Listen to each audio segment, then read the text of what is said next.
Hey everybody, what's up? Fred McKinnon here with eBusinessOnline. I'm just sitting here in my office. It's a Saturday morning and we've got some weather here on St. Simon's Island. I thought I would just make kind of a very casual video about one of the most basic elementary questions I get all the time. It's like, how do I get started? How do I make money selling on Amazon? Okay, before I do that, let me back up again and introduce myself. My name is Fred McKinnon. I live on St. Simon's Island, Georgia, and I've been selling on Amazon for over 2 decades, 20 plus years. In addition to being a seller on Amazon and pretty much all the third-party marketplaces and my own websites like Shopify-based branded websites, I own an agency, E-BusinessOnline, and in that agency, we help sellers, we help brand owners, we help people just like you who want to sell their products online, specifically on Amazon, Walmart, other third-party marketplaces. Our service as an agency is geared primarily to brand owners, to people who are actually manufacturing, creating their own products, whether they're a manufacturer in the United States or manufacturing overseas, or a private label seller who is having products designed and manufactured and private labeled underneath their own brand name. That's the main thing we do in our agency. And it's full service, white label. We pretty much do everything to help scale and grow your sales profitably on third-party marketplaces. But I wanted to jump into one of the most common questions I get, and I get this question multiple times per week. I get it in person, I get it at lunch, I get it in my personal email, my Facebook Messenger, Instagram, YouTube comments, LinkedIn messages, LinkedIn comments. I get it everywhere. Even though e-commerce now has been around for quite a while, the question that I get the most is, how do I get started? And help me understand how people make money on the internet.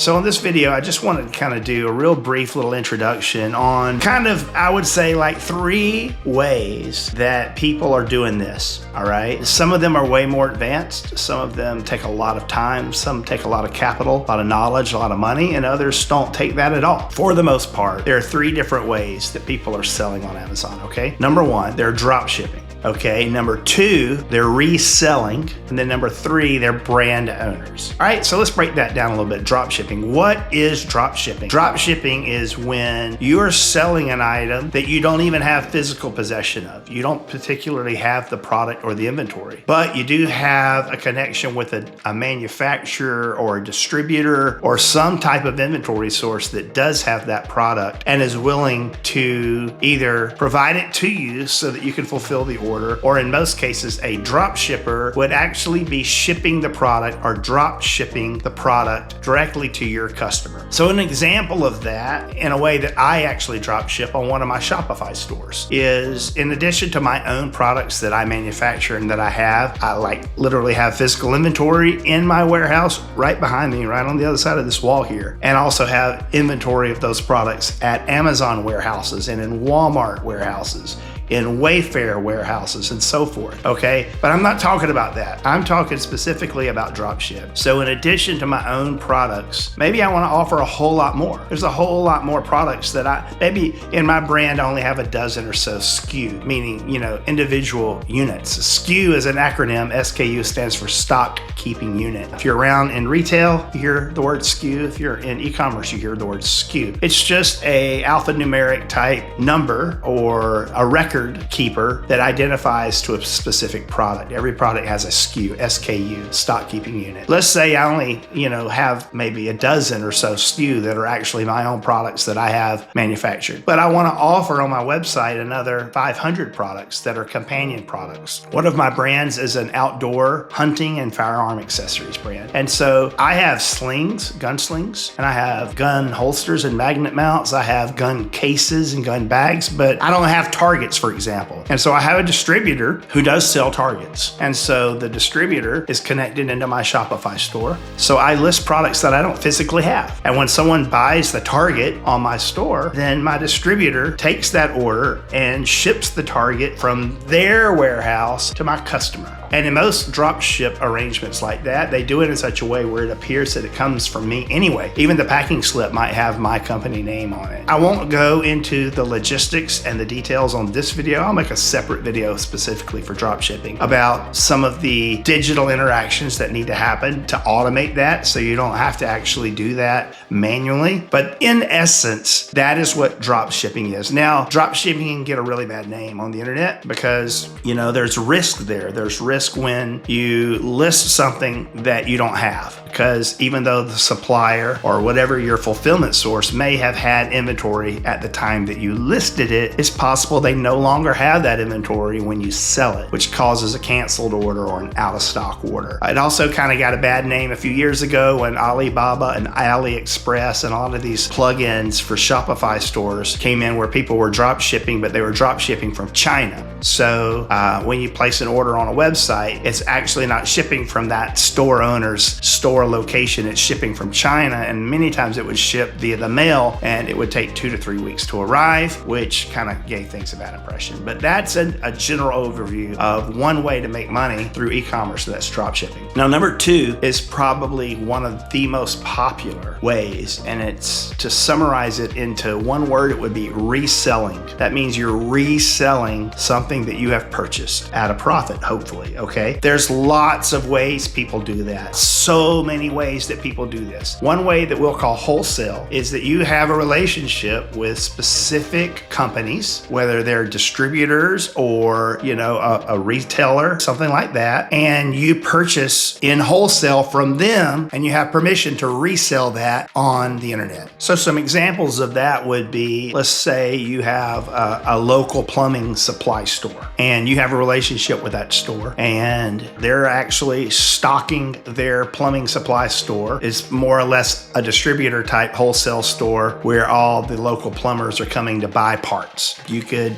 just as well say an auto accessory store. And when they place their order for widgets, maybe you have a relationship with them and they place a little bit bigger order. Or you just go to that store and you say, hey, I want to buy a case of these. I don't want to buy one toilet seat. I want to buy 12 toilet seats, because you found out that you can buy those at a discount from your wholesaler, and then you can resell them on the internet. Maybe it's Amazon, maybe it's Walmart, maybe it's Wayfair, maybe it's eBay, Etsy. Insert your storefront or your own direct-to-consumer store, like you build a store on a platform like Shopify, for example. All right, so that's an example of wholesale. I have accounts with distributors all across the country. Some of those distributors, I drop ship items, one single unit at a time, to an individual customer. And a lot of times when that happens, and I say, well, I'm constantly drop shipping this gun holster to customers. It's a popular product. So I can go to that supplier and I could say, I know I'm shipping onesies here and there, but what if I buy a master carton? How many holsters are in a master carton? Well, there's 12 in a case. Okay, well, I want a case, then I want 12. And then I'm going to buy those, all 12 of them now. And I'm going to stock them here in my warehouse, or I'm going to send them to some other fulfillment venue so that, I can resell them. And when I do that, typically I'm going to have a much better margin. And the reason why is I'm buying more at once, which generally means I'm going to get a better price. And 2, often the fulfillment cost for me to do that myself will be less than a drop ship. In some cases, distributors may charge a fee to drop ship an item, right? So that's one aspect of wholesale. Now, there's a whole other side of reselling that's not wholesale. By wholesale, typically, I mean you're buying in multiple units. You're buying multiple units at a time, traditionally from a distributor, a manufacturer, a supplier, something like that. There's a local restaurant here on St. Simon's Island, and they don't sell on Amazon,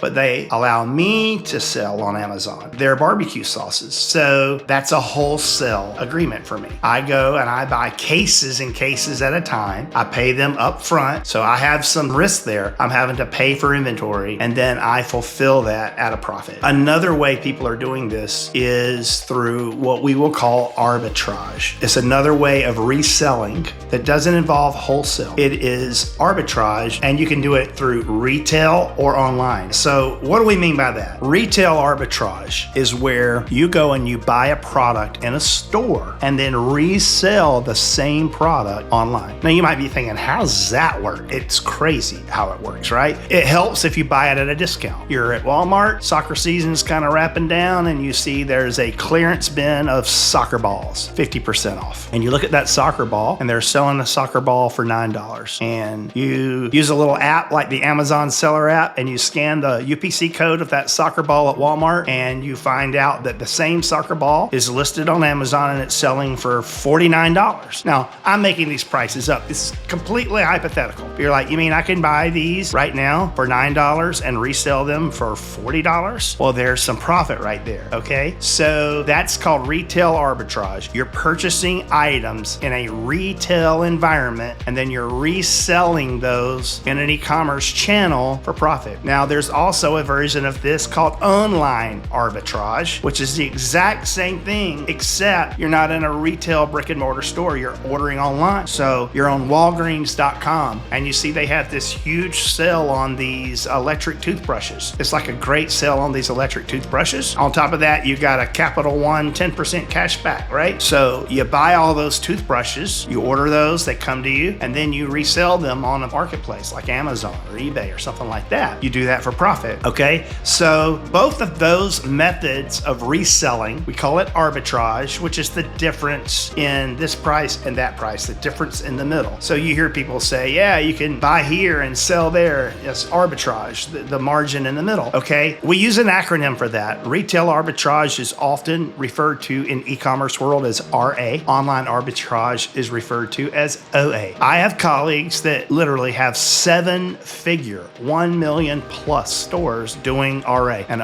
OA. Crazy. Let me say that's never been my thing. In 20 years of e-commerce, there's been very few times I have purchased something in a store or on a website, a onesie or a twosie, and flipped it intentionally trying to make money. Retail arbitrage, RA, or online arbitrage, RA. Neither one of those reselling methods is anything that I've ever specifically focused on. However, I can't stress enough that there are people that really do this and do it well. Okay, so you've got drop shipping, and I'll do a whole nother video about drop shipping. So make sure you subscribe to my channel or else you're gonna miss that. All right, so subscribe. All right, then you've got reselling. Out of all the selling that goes on these marketplaces, reselling is one of the biggest pieces of pie, and it's one of the easiest ways that you can get started. What I believe to be an incredible resource for those of you that are interested in reselling. I'll link to that in the notes in this episode. I don't have a course. Someone asked me today, do you have an FBA course, how to sell it? Like, no, I don't, because I always refer people to my friend Jim Cockrum and his Proven Amazon course, PAC, P-A-C they call it, the Proven Amazon course. It's one of the best courses out there that covers all of these basic essentials and even some advanced ones teaching you about how to resell and to build an e-commerce business. Every time someone reaches out to me and it's like, hey, I kind of want to get started, you know, my friend started buying some stuff online or buying some stuff in stores and he's making $2,000 or $3,000 a month and I want to get started. That's not typically the consulting that we do or that I do with my agency. That's one of the reasons I make these videos, because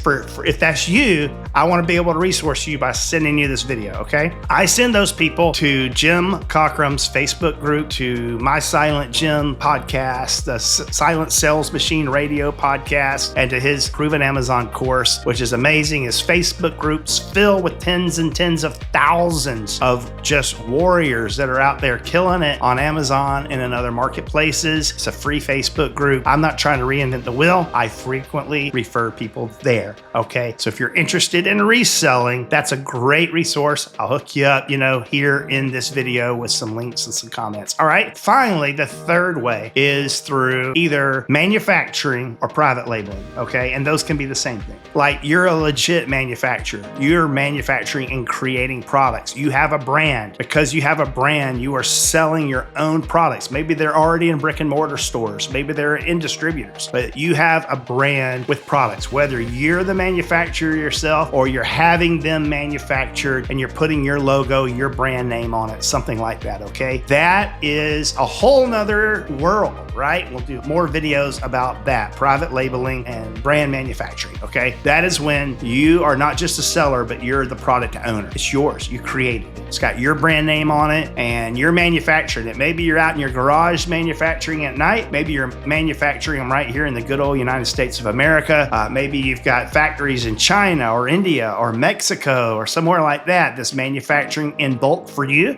and you are selling on Amazon. Totally different situation there. The steps of how to go about doing it are the same. The fees are about the same, as far as what Amazon takes, but the strategies in building a brand are completely different. All right. So in review, that's kind of the 3 ways. And each way could have a whole series of videos talking more about it. And if you would like that, comment on this video and tell me what you'd like to hear more about. Okay. There's the drop shipping idea. And to drop ship, then you have to build relationships with people who have inventory sources, whether it's distributors, stores, manufacturers, wholesalers that have access to inventory that they can share with you and they're willing to ship to your customer in your behalf. All right. Number 2, reselling. Either wholesale, where you're going, you're looking, you're finding deals, you're sourcing products to resell, hopefully at a profitable margin, or you're arbitraging by buying in stores or online. Retail arbitrage, online arbitrage, you're finding items that you can sell. There are thousands of products that you can go into a Target and pay retail price for, not even on sale, retail price, and still resell that item on third-party marketplaces like Amazon or Walmart and make a profit, right? It sounds crazy, but I'm telling you, it happens, and it happens every single day. So retail or online arbitrage, wholesale, reselling. All of that is reselling. Reselling is when you are purchasing some other product that's probably not yours, and then you're reselling it for a higher price, right? You go to a car dealership, you do a trade-in. They give you $6,000 for your car. They resell that same car for $12,000 later. They made the difference. That's what reselling is all about. And then finally, the last one, definitely the most advanced, is when you are doing private labeling and manufacturing your own products, your own brand, building up that brand on Amazon, on your own store, on other third-party marketplaces. I keep saying third-party marketplaces because listen, Amazon's awesome. And I love Amazon and I love to start on Amazon, but there are some powerful other marketplaces out there you should definitely explore. So this was just kind of a quick, very informal, off the cuff, no edits, just sit in the office and talk to you a little bit because people ask me that all the time. And hopefully this gives you some insight. I'd love to hear back from you. If this helped, drop me a comment, let me know. I always like to end my videos by thanking you. You got a bazillion people you can be watching on YouTube about e-commerce, and for whatever reason, you're watching me right now. It means the world to me, and you can just validate that even more by subscribing to this channel. Hit that subscribe button. As soon as you hit the subscribe button, you're allowed to hit the little bell icon that lets you set your notifications, and go on and set that thing to notify you every time we put out a video. That way, when you look down at your iPhone or your Android phone or something, your YouTube app's going, hey, Fred just put out a new video. Check it out. Thumbs up this video, leave a comment. Any questions you have, leave a comment. Happy to help. I've been doing this a really long time. I love it. Now, if you're a brand owner, you're actually selling your own products, you're a manufacturer, or you're looking to do that, and that's the model that you want to do, we'd love to talk to you because that's what we do. We help you build that, set it up, scale it, run it for you, allow you to continue to reap the rewards of that in our agency. If you still want more information and this overview is not enough, be sure to check out the resources, the links that I drop in the video, podcast, show notes. And if you still need more information, you can always reach out to us to book a paid consultation. I will jump on a Zoom video like this with you one-on-one for either 30 minutes or for an hour, depending on which one you'd like to pay for. Love to talk to you a little bit more about it. Hey, thanks so much for watching. I really appreciate you being a part of this team here. God bless you and good luck out there.